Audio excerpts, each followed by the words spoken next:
Story number 1. The Curse of the Old Church. When Emma and Jack first laid eyes on the old church, they saw nothing but potential. The towering stone walls, the stained glass windows half shattered by time, and the crumbling pews, they all spoke to Emma of history, of stories waiting to be revived. Jack, always the optimist, had been eager to leave the city behind. The quiet of the countryside, the thought of turning the abandoned building into something beautiful, felt like an escape. So they bought it. The locals in the small town spoke in hushed tones when they learned of the couple's plans. Emma brushed it off at first, just local gossip, she thought. But Jack, ever curious, asked one of the older men at the nearby diner about the history of the church. The old man's face turned pale, and his eyes darted nervously toward the door, as if expecting someone to overhear. "Better leave that place alone," the man warned, his voice low. "The church has got a curse. Something dark. They say a demon used to haunt that place. That's why it was abandoned." Jack laughed, dismissing it as superstition. Emma agreed. It was just a run-down church. What harm could it do? They got to work quickly. Emma spent her days cleaning the dust from the high altar, while Jack repaired the roof. The church creaked and groaned with each passing day, but it didn't bother them. Until it did. It started with the whispers. Soft at first, barely audible, as if someone was speaking just outside the window at night.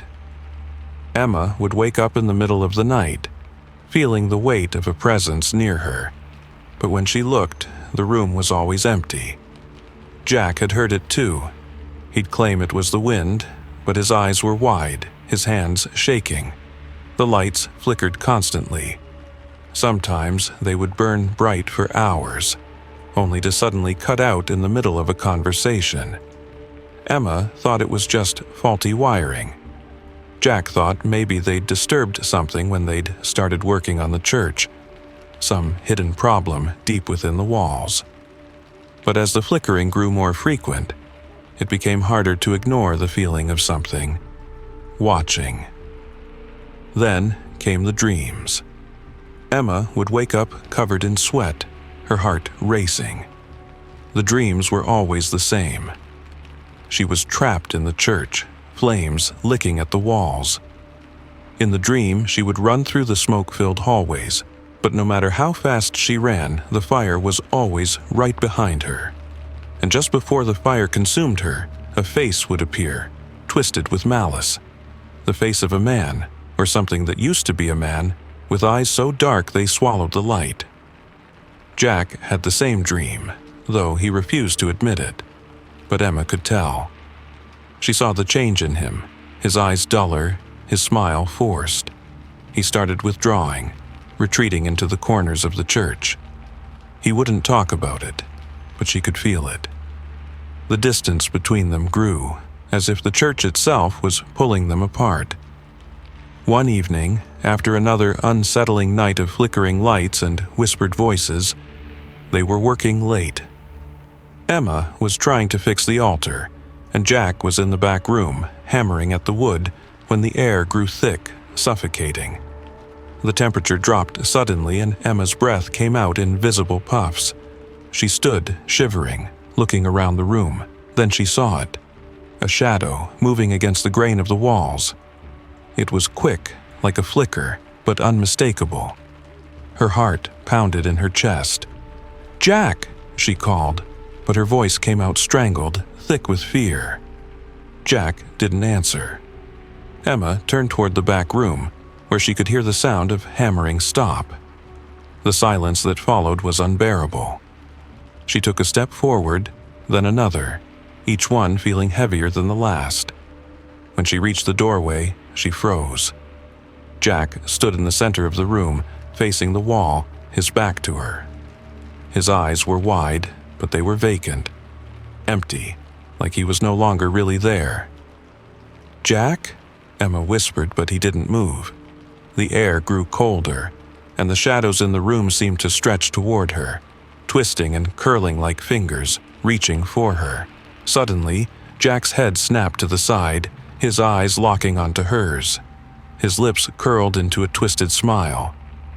"They never leave," he said, his voice low, gravelly. "They don't ever leave." Emma stumbled back, her heart racing. She knew then, that whatever had haunted this church wasn't just some old myth. It was real, and it had claimed Jack. In the days that followed, Emma tried everything she could to reach him, but Jack was no longer the man she had married. His eyes were empty, his words twisted. The curse of the church had seeped into his mind, slowly unraveling him from the inside. The whispers grew louder, until they were no longer whispers, but voices, screams in the night that tore at her sanity.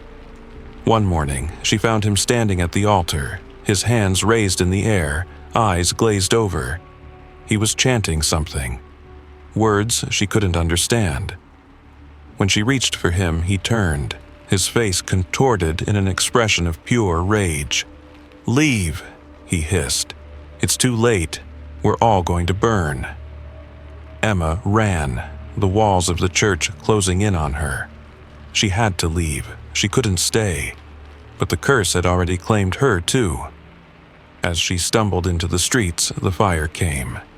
It engulfed the church, the flames spreading faster than she could run. The last thing she saw before the smoke swallowed her whole was the silhouette of Jack, standing in the window, staring at her with eyes full of nothing.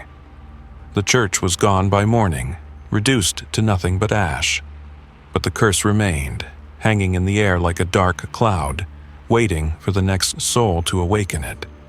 Emma never made it out of town. No one ever saw her again, and the old church, though burned to the ground, still whispered. Story number 2. The Devil's Reflection. When Rachel inherited the vanity mirror, it wasn't exactly a gift. The letter from her estranged grandmother had been short, almost cold, but it ended with a request. "Take the mirror. It's yours now. Be careful." Rachel didn't know what to make of it. She hadn't seen or heard from her grandmother in years, and now, after her passing, this mirror was all that remained. It was old, antique, she supposed, and the ornate wooden frame was covered in delicate carvings that looked like twisted vines. The glass had a slight distortion, like looking through fog, but that didn't concern Rachel. She had a fascination with old things. It was just a mirror. At least that's what she kept telling herself. For the first few days, it was nothing more than an odd curiosity in her bedroom. She'd sometimes catch a glimpse of herself in the reflection. Flashes of her own face, her features briefly magnified under the soft, fading light of evening. She thought nothing of it. Life was moving on. But then, things started to change. One night, as Rachel prepared for bed, she noticed a flicker in the mirror. At first, she chalked it up to her own tired eyes, but the shadows seemed to move. No, shift. She leaned in closer, staring at the reflection. Her room was dark, save for the soft glow of the street lamp outside, but in the mirror something was there. A flicker of movement. A shape just at the edge of her sight. The next morning, she told herself it was nothing. Just her imagination playing tricks. She had been under a lot of stress lately. Work, life, everything. Maybe she was simply tired. But the flickers didn't stop. Each time Rachel passed the mirror, she caught glimpses of something shifting in the glass. At first, it was nothing, just shadows that didn't quite belong. But then, one evening, as she brushed her hair before bed, the figure appeared more clearly. A man, standing in the corner of the reflection. His features were hidden in the darkness, but his eyes, they glowed. The faint, malicious glow of something that didn't belong. She stumbled back, knocking over the stool, but when she looked again, the figure was gone. Her heart pounded in her chest, but she quickly rationalized it. It had to be a trick of the light, or maybe a defect in the mirror itself. Yet, the unease lingered, and Rachel couldn't shake the feeling that she was being watched. Days passed, and the figure began to materialize more often. It wasn't just a flicker now. He was there, lurking in the reflection. Always in the background, always in the shadows.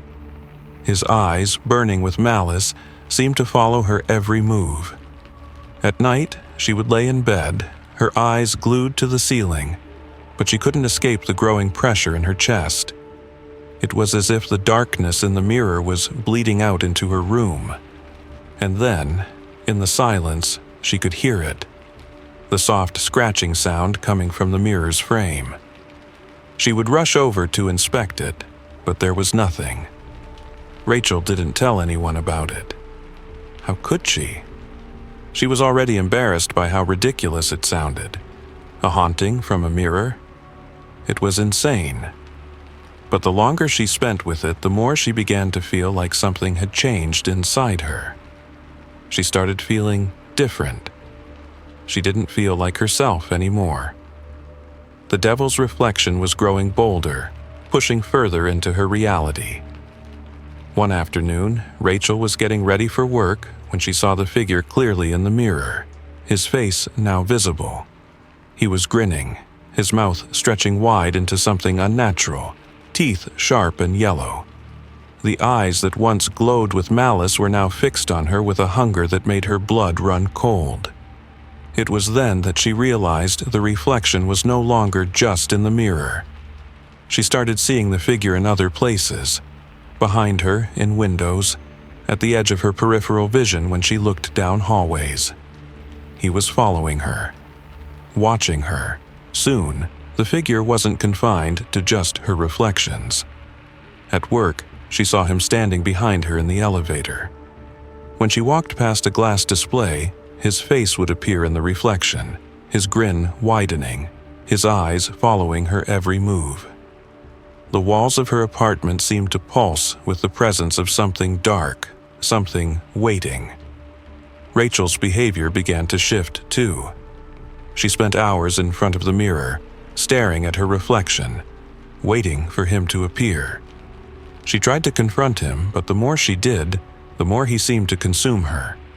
Her thoughts, her actions, they weren't hers anymore, they were his.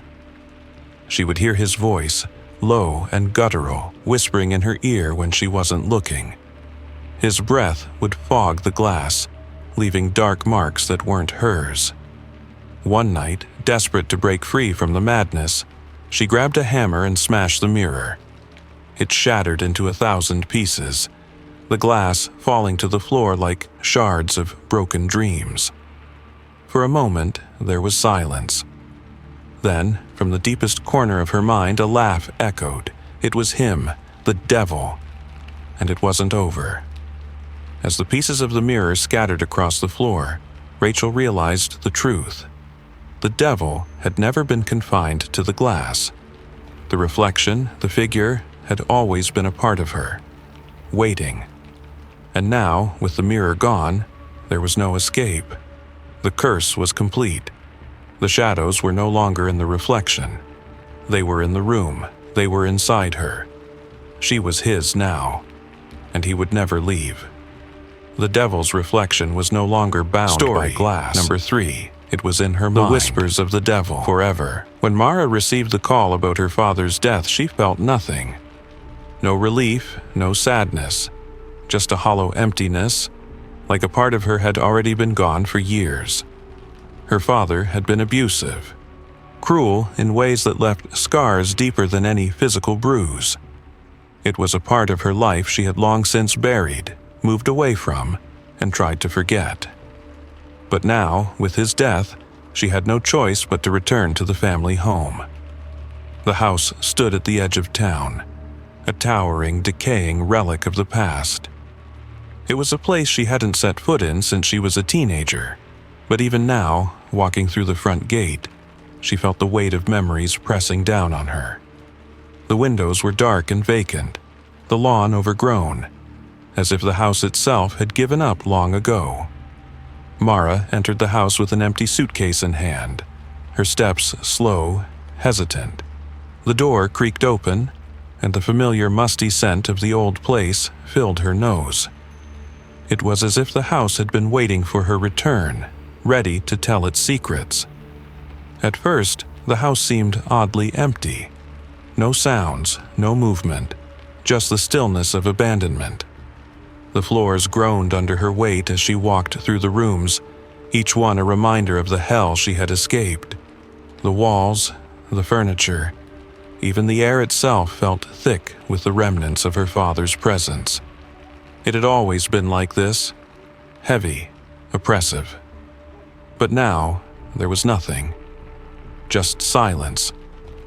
She moved through the rooms, opening drawers, going through papers, trying to settle her father's affairs as quickly as possible.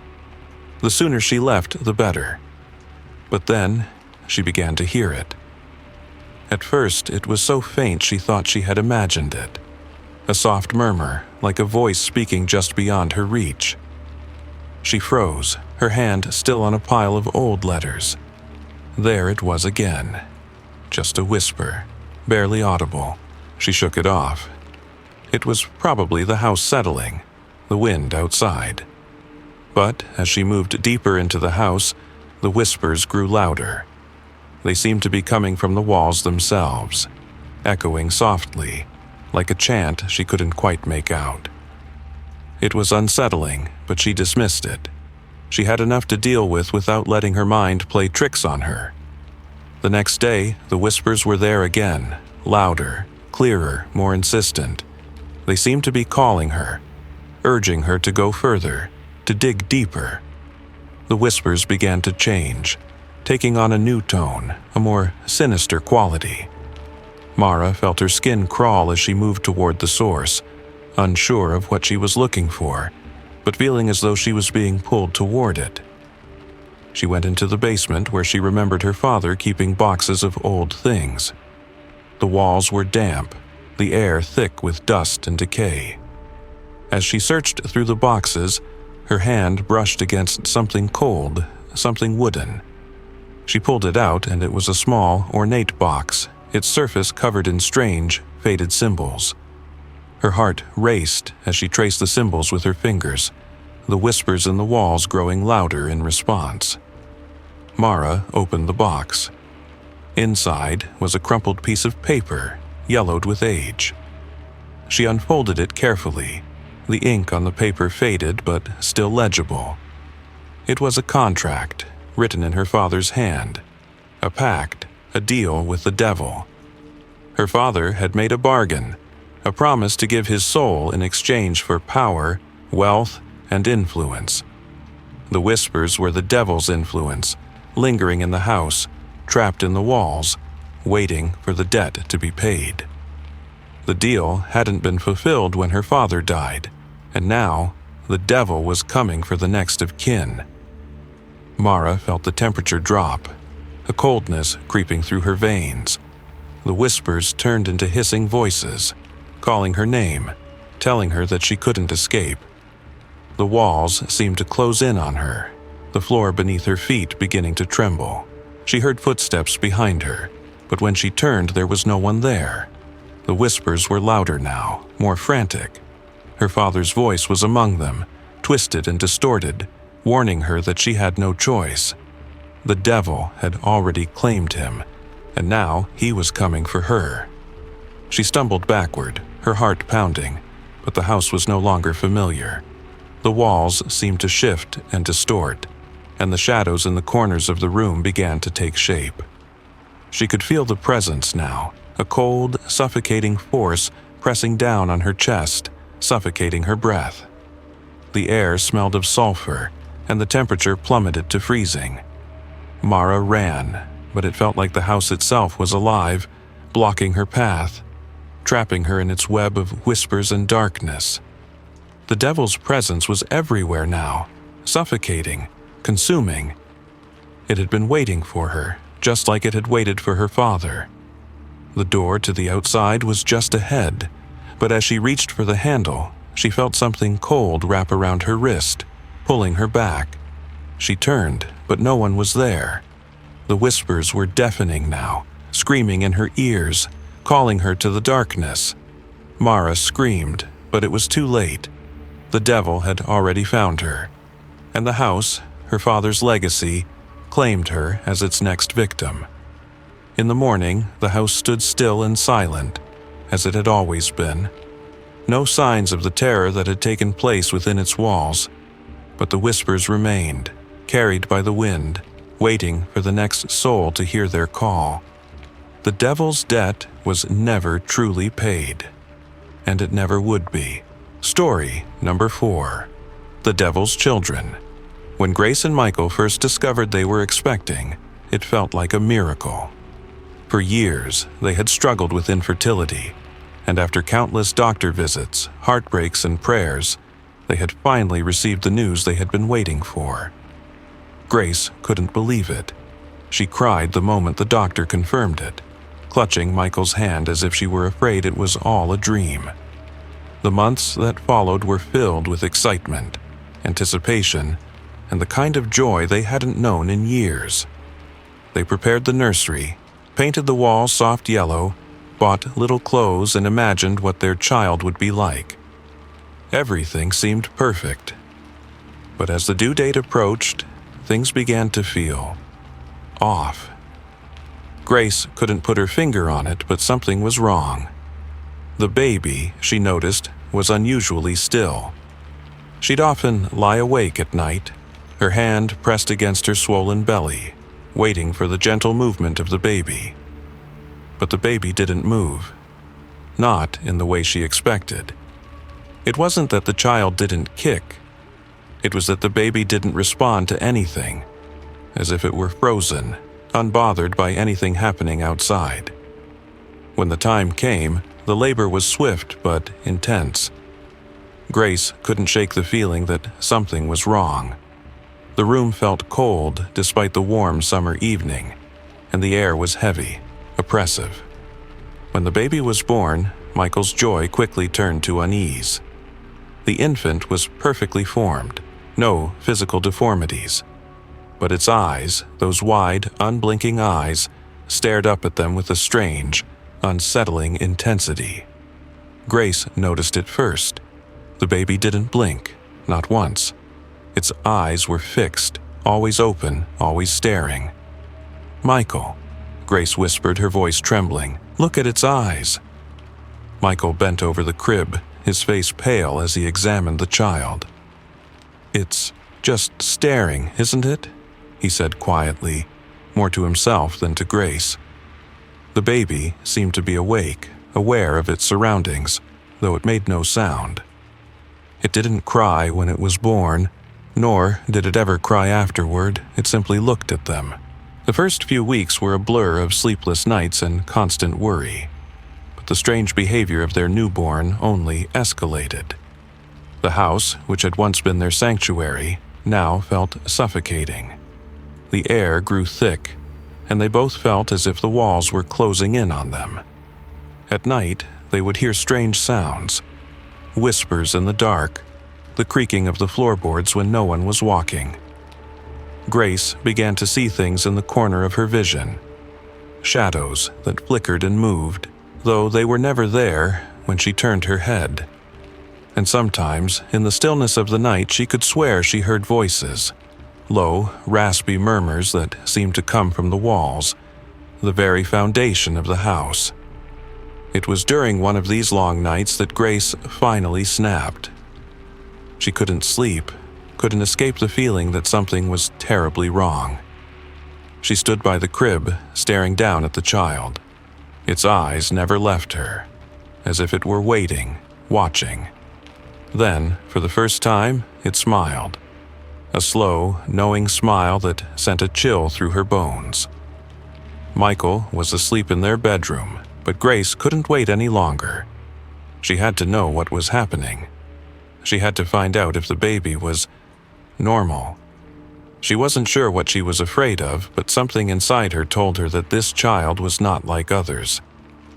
She lifted the baby from its crib and carried it to the living room. As she walked through the house, the air grew colder. The whispers started again, louder now, echoing in her ears. She thought she could hear a word, a name, but it was faint and muffled, as if someone was speaking underwater. She turned to the baby, feeling a strange unease. Its eyes were still wide, still staring at her, but now there was something more in them, something dark, something old. She placed the baby on the sofa, stepping back as the room seemed to darken. The shadows stretched, curling at the edges of the room, until they surrounded her and the child. She felt a sudden rush of panic, but she couldn't move. The baby's smile grew wider, and its eyes gleamed with an unnatural light. It was no longer just staring at her, it was staring into her. Grace felt her body freeze, her heart pounding in her chest. A voice spoke in her mind, low, deep, and cold. "It is done." The words echoed through her mind, and she felt a weight press down on her chest.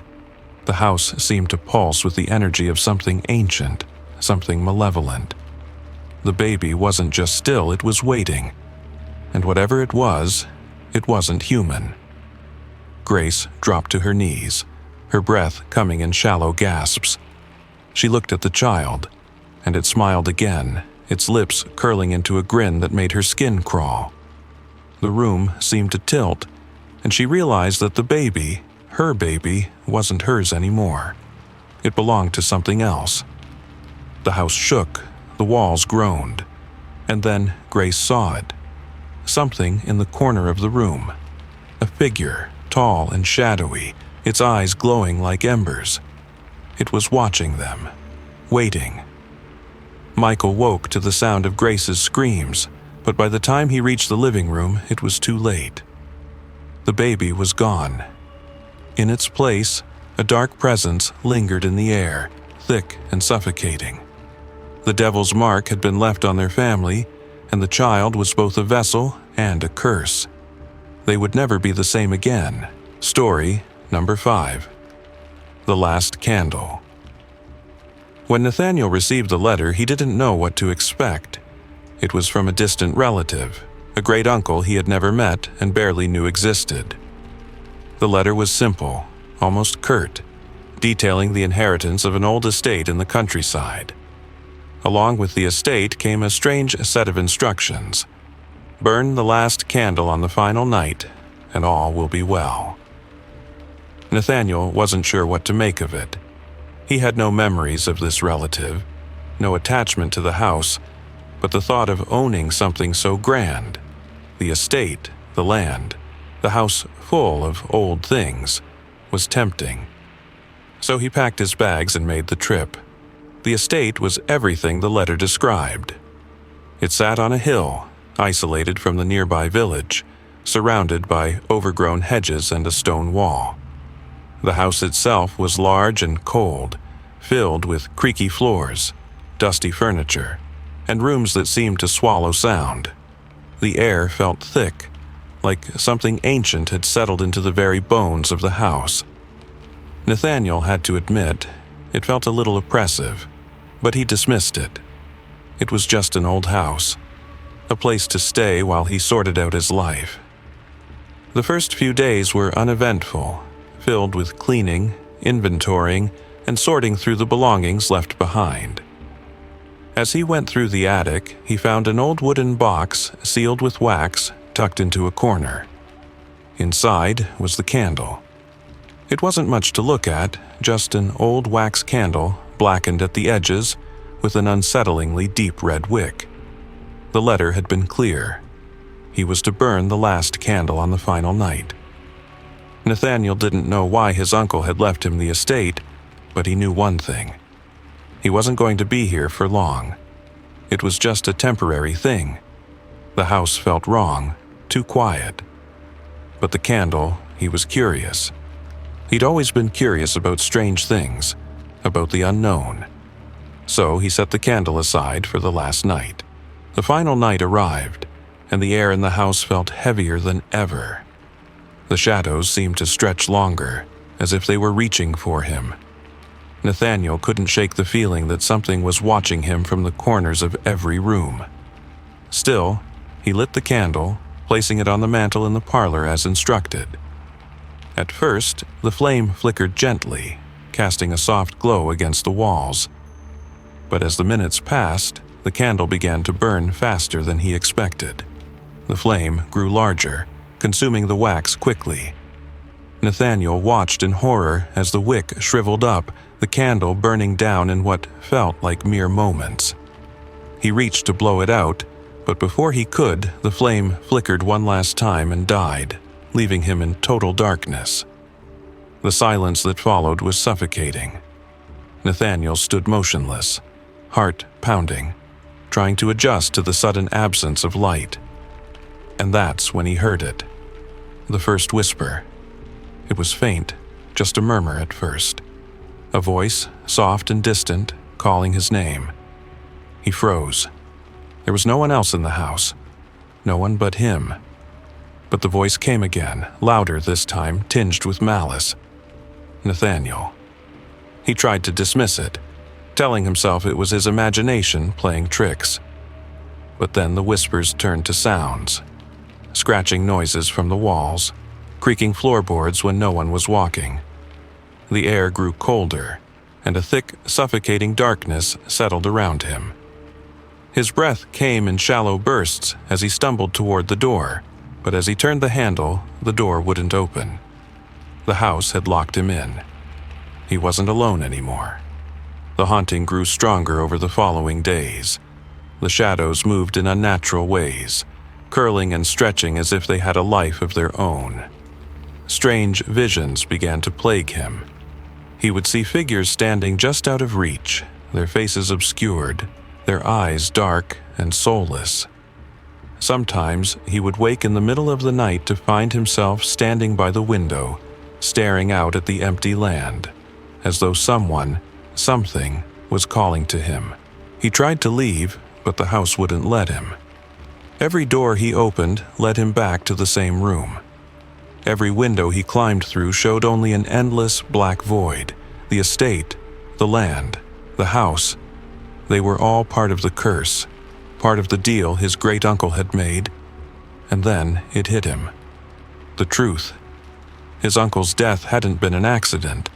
It hadn't been old age or illness.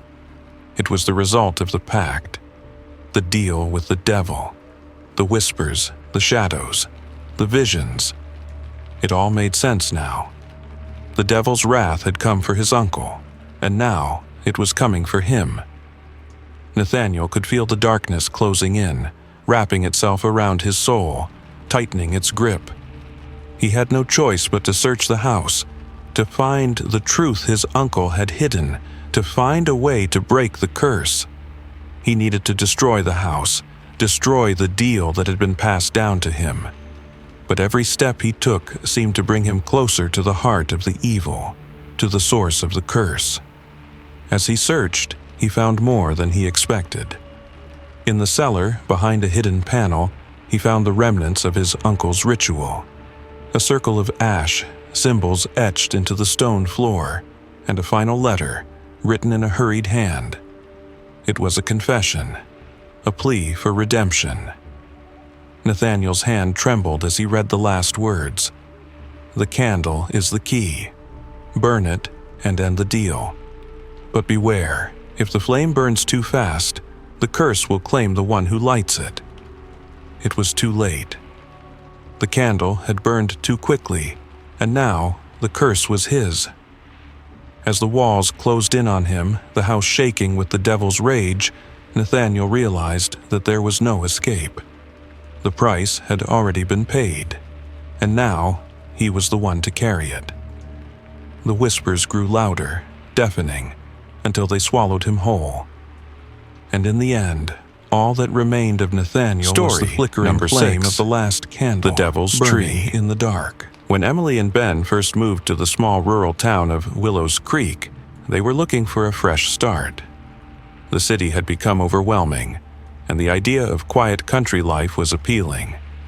The house they rented sat on the edge of town, just far enough away from the hustle and bustle of city life to feel peaceful, yet close enough to the town center that they could still run errands when needed. It was a perfect balance. But there was something about Willow's Creek that felt off from the start. When they went to the local diner for their first meal, the older folks there were friendly enough, but their eyes would narrow when the couple mentioned they'd just moved in. Then they'd start talking about the tree. "You'd be wise to stay away from the old oak tree," one of the locals, an elderly man with a gruff voice, warned them. "It's cursed, you see. They say the devil himself once appeared there." At first, Emily and Ben laughed it off as a strange, local superstition. It was just a tree, after all, and they were adults. People didn't really believe in curses anymore, right? But the warnings didn't stop. Every time they mentioned it, someone else would chime in with a similar story. The old oak tree was dangerous, they were told. Some said it had been the site of a satanic ritual decades ago. Others whispered of strange disappearances connected to the tree. One afternoon, unable to resist their curiosity, Emily and Ben decided to visit the tree. It stood at the center of the town, towering above everything else, its twisted branches reaching out like claws. There was an eerie stillness around it, as though the rest of the world faded away when you stood near it. The air felt thick, charged with something that made the hairs on the back of Emily's neck stand up. Staring at the tree, but nothing happened. It was just a tree, a big, old, creepy tree. But as they turned to leave, Emily felt a sudden chill run through her. She could have sworn she heard something whispering. A voice carried on the wind, but when she looked around, there was no one there. That night, Emily couldn't shake the unease. She lay in bed next to Ben, her mind racing. She closed her eyes, but the images of the tree kept flashing behind her eyelids. Twisted branches, the dark, gnarled roots, and that strange feeling of being watched. She tried to ignore it, tried to sleep, but soon her dreams turned dark. She dreamt of fire, flames leaping high, crackling in the air, consuming everything. And in the center of it all was the oak tree, its branches blackened and reaching toward her, as if it were calling her name. When Emily woke up, she was drenched in sweat, her heart pounding. She glanced over at Ben, but he was still asleep, his breathing steady. She tried to shake off the feeling, but she couldn't. The dread, the fear, it felt real. The next day, the sense of being watched deepened. They both started feeling it. Every time they left the house, they'd catch glimpses of movement in their peripheral vision. Shadows that seemed to follow them down the street, eyes that glinted from the darkness. Neither of them wanted to admit it, but the fear began to grow. Emily started having more vivid dreams. The fire was always there, creeping closer, threatening to consume her. And every time she woke, the feeling of being followed was stronger. It wasn't just in her dreams anymore. It was in the waking world too. She felt the eyes of something, someone, on her, watching her every move. And it was getting worse. Ben didn't believe in the supernatural, but even he couldn't ignore the strange occurrences. Objects in their house would move on their own. A book would fall off a shelf, only to be found on the floor days later, as though it had been placed there. And the whispering, it was becoming constant, like voices coming from the walls, always just out of reach. The more they investigated, the darker the history of the oak tree became. They learned that many years ago, the town had been home to a secretive cult, a group that practiced dark rituals. The old oak had been the site of one such ritual, where it was said the devil himself had appeared to the cult members, offering them power in exchange for their souls. Those who had participated were said to have disappeared, vanishing without a trace.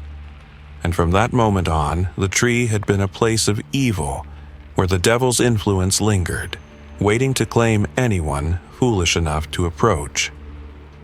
Emily and Ben knew the truth now. They had been warned, but they hadn't listened. The curse was real, and it had attached itself to them the moment they stepped near the tree. As the days went on, the haunting grew stronger. The whispers became louder, more insistent, and the shadowy figures began to take form. They could see them now, standing at the edges of their vision, watching, waiting. It was as if the devil was trying to pull them into the darkness, to claim them just as he had claimed the souls before them. Desperate, Emily and Ben sought out the town's oldest resident, hoping for a way to break the curse. She was frail, her face lined with age, but her eyes were sharp. She told them there was no escape. The devil had marked them, and the tree had claimed them. The only way to break the curse, she said, was to return to the tree and burn it to the ground. Only then would the curse be lifted, but even that was no guarantee. With no other choice, Emily and Ben went back to the oak tree one final time. They stood there, hand in hand, and watched the tree, its twisted branches now reaching out like skeletal fingers. The air was thick with the smell of smoke, and the ground seemed to tremble beneath them. As they lit the fire, the whispers grew into screams, and the shadows surged around them. The fire crackled, but the tree didn't burn. Instead, it seemed to glow with an otherworldly light, its branches twisting and writhing, as if it were alive.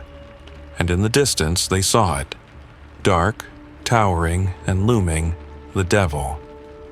But it was too late. The curse had already taken hold. The fire died out and the shadows closed in. No one saw Emily and Ben again. And the tree still stands. Story number 7. The Haunting of the Devil's Mirror. When Claire first spotted the mirror at the yard sale, she couldn't explain why it called to her.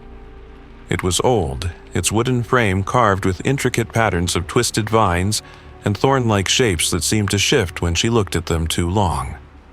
The glass itself was slightly foggy, reflecting an image that seemed to distort just out of sight, as though it were showing her something beyond the present. But there was something about it, something darkly alluring, that made Claire buy it. The seller, an elderly woman with pale, sunken eyes, gave Claire an odd look as she handed over the mirror. "It's got a history," she said, her voice trembling. "A bad one. Be careful with it." Claire shrugged off the warning. She didn't believe in superstitions or curses. She just thought it was a beautiful antique, a unique addition to her home. It would look perfect in the hallway, reflecting the light and opening up the space.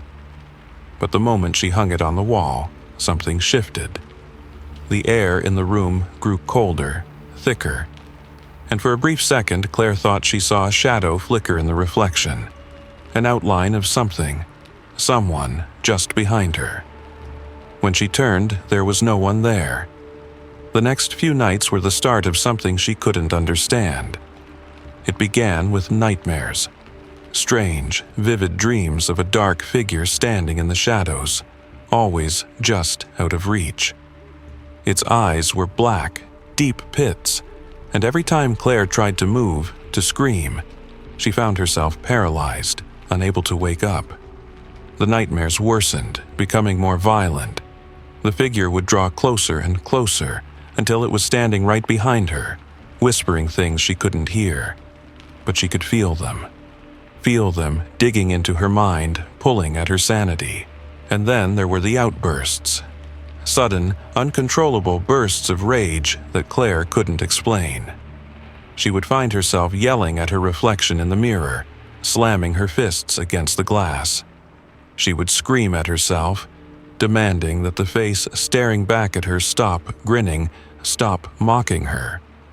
But the reflection never reacted the way she expected. It moved before she did, twisted at the edges like the glass was trying to escape. Her life began to unravel. At work, Claire would lash out at her coworkers over nothing. Sharp, biting words she didn't recognize as her own. At home, she became withdrawn, snapping at her friends and family. Her temper flared, and she would lose time, hours slipping away as she stood staring into the mirror, lost in the strange visions that danced there. One night, unable to sleep, Claire couldn't shake the feeling that the mirror was watching her. She felt drawn to it, as if it was calling to her. When she stood in front of it, she saw the figure again. It wasn't a reflection of herself anymore. It was him, the dark figure from her dreams. His face was twisted, his eyes hollow, but there was something unmistakably human about his grin. And then, in the reflection, his mouth began to move. "You're mine now," he whispered, his voice like 1,000 voices all speaking at once. The words sank into her skull, echoing with a terrible, painful pressure. Claire stumbled back from the mirror, her heart racing. She knew, deep in her gut, that something was horribly wrong. She had to find out what was happening, why she felt like she was losing herself. The next day, she went to the local library, desperate for answers. There, in an old dusty book about the occult, Claire found the story. The mirror had once belonged to a notorious occultist, a man named Victor Ward, who had been infamous for his unholy pact with the devil. Ward had used the mirror in his rituals, attempting to open a gateway to the underworld. It was said that in his final, failed ritual, he bound the devil's essence to the glass, trapping it within. The mirror was cursed, a vessel for the devil's malice. And now it had found her. The realization hit Claire like a blow to the chest. The mirror wasn't just a reflection, it was a prison. And the devil's presence had been slowly breaking free, taking hold of her mind. She wasn't just going crazy, she was being driven mad. The more she looked into the glass, the more the devil's influence took root in her, feeding on her fear and anger, pushing her to the edge of insanity. Claire knew what she had to do. She had to destroy the mirror. But it wasn't going to be easy. The devil wasn't going to let go of her without a fight. She went home that night, the mirror's dark pull stronger than ever. She stood in front of it, staring into the black eyes of the figure that had haunted her every waking moment. The whispers were louder now, voices that clawed at her mind, telling her to let go, to stop fighting. The devil promised her power, freedom, everything she had ever wanted. But Claire didn't want that. She wanted peace. She wanted to be free of the darkness that had taken over her life. With trembling hands, Claire grabbed a hammer. She could feel the devil's anger swelling, a storm of fury crashing through the glass. But she wasn't afraid anymore. She raised the hammer high and swung it down, smashing the mirror into 1,000 jagged pieces. For a moment, everything was still. The whispers stopped. The oppressive air lifted, and Claire felt the weight of the presence lift from her shoulders. She could breathe again. But just as she was about to turn away, a single shard of the mirror caught her eye, and for one brief, horrifying second, she saw the reflection of a dark figure standing behind her. It was no longer a reflection. It was real. The devil had been set free, and now it would claim her soul. In the silence that followed, the only sound left in the room was the faint echo of laughter, dark, cruel, and unending. Story number 8. The Devil in the Attic. When the Whitley family moved into the grand old house on Elm Street, they were excited about the fresh start. The house was exactly what they had dreamed of. Big, old, with towering windows and a wraparound porch. It was perfect for their growing family, with plenty of space for the kids to run and explore. The town itself was quiet, peaceful, the kind of place where everyone knew each other's name. It seemed like the perfect place to begin their new life. At first, everything seemed perfect. The house was cold, but it was an old house, and the creaks and groans were to be expected. The kids, 2 boys and a girl, found new places to hide and new games to play. The floors were scratched and worn, but it all felt like it was part of the charm. The attic, though, was off limits. The door was locked, and no one had any real reason to go up there, except for a vague curiosity about the old trunks that were said to be tucked away in the corners. But then, things began to change. It started with the noises. At first, it was just the sound of something shifting in the attic, like the faint scrape of furniture being moved or the soft padding of footsteps on the old floorboards. The kids said they heard it at night, but the parents just brushed it off. Old houses made noises. It was nothing to worry about. But as the days went on, the noises grew louder. They were no longer just small creaks and shifts. The footsteps began to sound more deliberate, like someone or something was pacing back and forth above their heads. Sometimes there was a soft knocking sound, a tapping that seemed to come from within the walls. And every now and then they'd hear what sounded like muffled whispers, low and unintelligible. Marie, the mother, tried to ignore it at first. She told herself it was just the house settling, the wind playing tricks on the old timbers. But she couldn't shake the feeling that something was wrong. There was an unease that clung to the air, like a weight pressing down on her chest. She couldn't explain it, but she began to feel like they weren't the only ones in the house. One afternoon, as Marie was cleaning the attic door, dusting it off as part of her effort to make the place feel like home, she noticed something strange. The lock was old, rusted, but the key was still in the door, hanging by a small chain. Intrigued, she twisted the key and opened the door. Inside, the attic was cold and musty, filled with boxes and old furniture. Nothing unusual stood out at first, just layers of dust and the lingering scent of mildew. But then, in the farthest corner of the room, she noticed something. A small worn journal, its leather cover cracked and faded with age. It looked out of place among the old belongings. She reached for it, curiosity getting the better of her. As soon as she opened it, she realized it belonged to the previous owner of the house, a man named Jacob Ellis. He had lived there alone for many years before passing away under strange circumstances. Marie began to read. The journal told a story of a man who had made a terrible deal. Jacob Ellis had been desperate, sick, lonely, and on the verge of losing everything. In his desperation, he had turned to something darker, something ancient. The devil had come to him in the dead of night, offering him the one thing he wanted most, the power to heal his body and save his soul. But there was a price.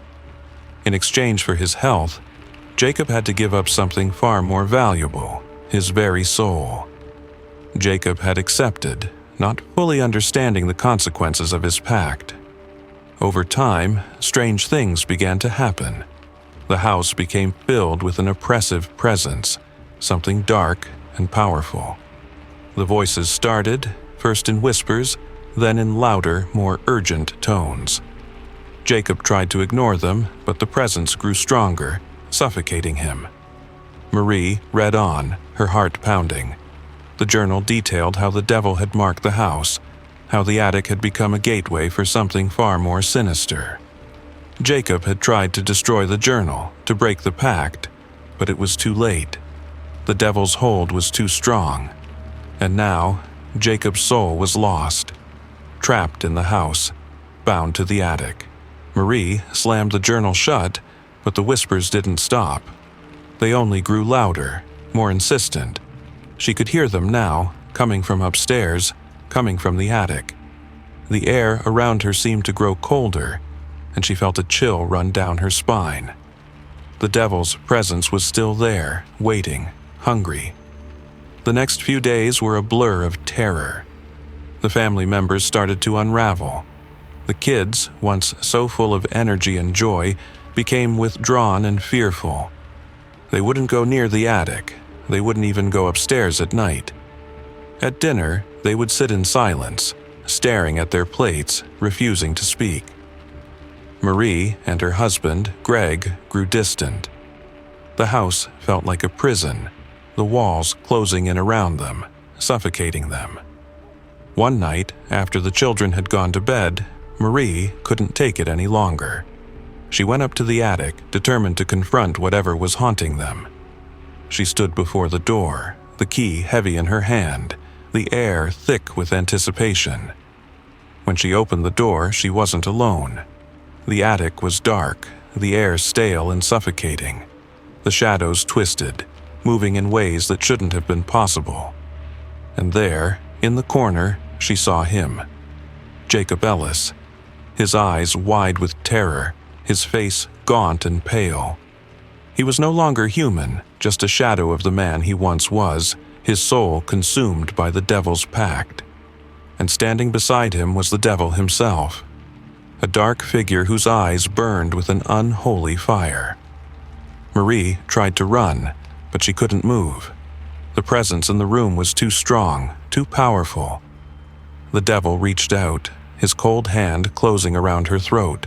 The last thing Marie saw was the devil's face, smiling, as the darkness closed in around her. The Whitley family was never seen again, and the house on Elm Street still stands, waiting for the next number 9 to make a deal. The Devil's Silence. After Mark's death, Emily needed to get away. The house they'd shared for the last 10 years felt too small, too filled with memories she couldn't escape. The constant reminders of his absence pressed on her, suffocating her. So when she found an old remote cabin on the outskirts of town, she decided to take the plunge and leave the city behind. The idea of isolation, of silence, was something she craved. She wanted peace, a place where she could think, where she could finally mourn without the weight of the world around her. The cabin was small, tucked into the edge of a dense forest, miles away from the nearest neighbor. It was exactly what she needed. The walls creaked with age, and the floors were worn, but it was hers. She could be alone here, she could heal. The first few days were calm. Emily spent her time unpacking, organizing the few belongings she had brought with her, and getting familiar with the land. The silence was comforting at first. The only sounds were the wind rustling through the trees and the occasional chirp of birds. It was peaceful, but as the days went on, something shifted. She couldn't explain it, but she started to feel uneasy. At night, the silence became heavy, suffocating. It was as if the cabin was holding its breath. The first time she heard footsteps outside, she thought it was just the wind or an animal. But as the nights wore on, the footsteps became more distinct, more deliberate. They weren't just random sounds, they were purposeful.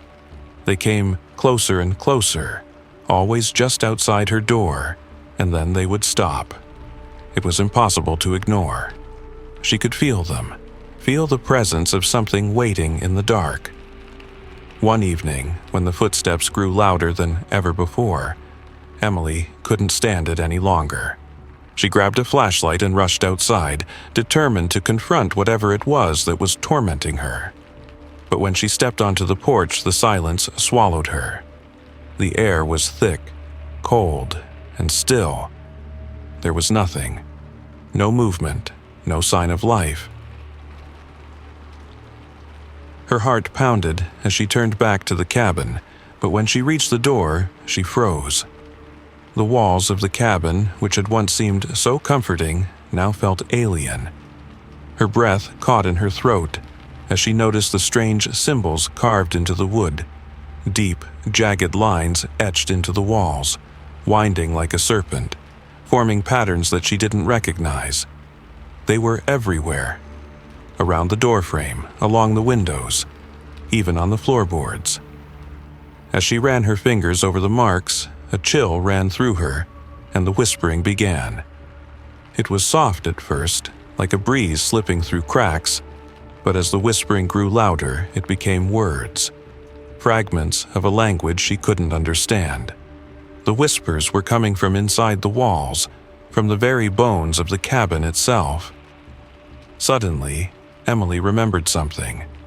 The real reason she had chosen this cabin. It wasn't just the isolation she sought. She had read about it in the local newspaper after Mark's death. The cabin had been abandoned for years, but before that, it had been owned by a man who had made a terrible deal with the devil. Her husband's name had been on the deed. The memory came rushing back in pieces. Mark had never talked much about his past, but she knew he had struggled, had been searching for something he could never find. And now Emily realized that the search had led him here, to this cabin, to that pact. She knew, deep down, that the deal he had made with the devil had followed him, and now it had followed her. The whispering grew louder, more insistent. The shadows around her seemed to shift, and she could feel eyes on her, unseen but always present. Terror took root in her chest as she backed away from the symbols, but as she turned to flee, a figure appeared in the doorway. It was her husband, Mark, standing in the threshold, his face pale and expressionless, his eyes dark and hollow. "No," she whispered, taking a step back. "No, you're gone. You're dead." But Mark didn't speak. He only stood there, his presence filling the doorway, his shadow stretching long across the floor. The whispers swelled in volume, and Emily's head spun.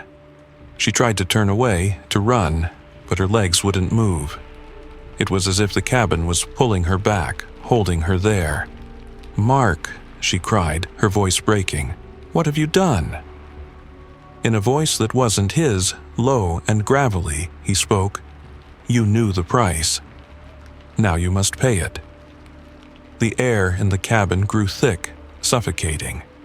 Emily stumbled backward, but her back hit the wall, trapping her. Her eyes darted around the room, looking for an escape, but the walls seemed to close in around her.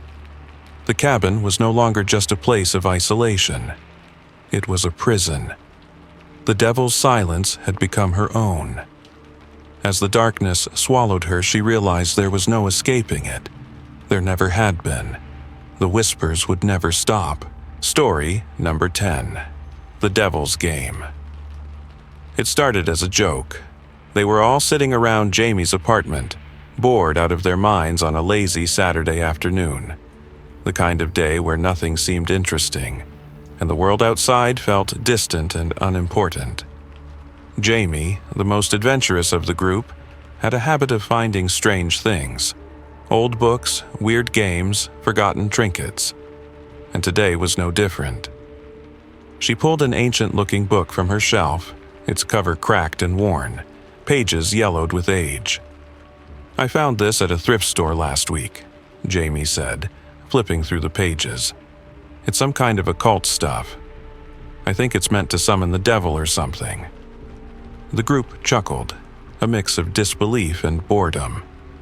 They had heard of Ouija boards, seances, and dark rituals, but none of them took it seriously. They were just college students trying to make something out of the dull routine of their lives. Jamie had a reputation for being dramatic, and they all knew it. But then she found something interesting. The pages contained detailed instructions for a ritual, a game that promised to summon a dark force. The Devil's Game, it was called. It seemed ridiculous. The game required them to form a circle, light candles, and chant some Latin phrases. There were warnings in the book, of course, cautioning them about the potential danger, but Jamie just shrugged it off. "Come on," she said, holding the book up like a trophy. "What's the worst that could happen?" Reluctantly, the group agreed. They set the candles in a circle, following the instructions as best as they could, laughing nervously as they began the chant. They thought it was all just for fun, a way to spice up their dull afternoon. But as they spoke the last word, something shifted. The air became cold, heavy. The lights flickered, casting long shadows that seemed to stretch unnaturally. At first, nothing happened. They sat there for a few moments, unsure of what they were expecting. They laughed it off, ready to call it a day. But then, The room seemed to hum with a low, vibrating energy. And then, the door slammed shut. The candles went out.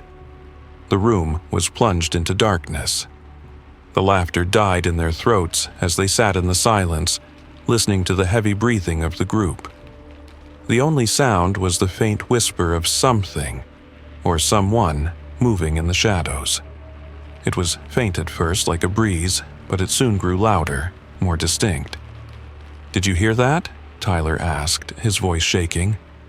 The whispers turned into a voice. A deep, guttural voice, like nails scraping against stone. It spoke a single word: play.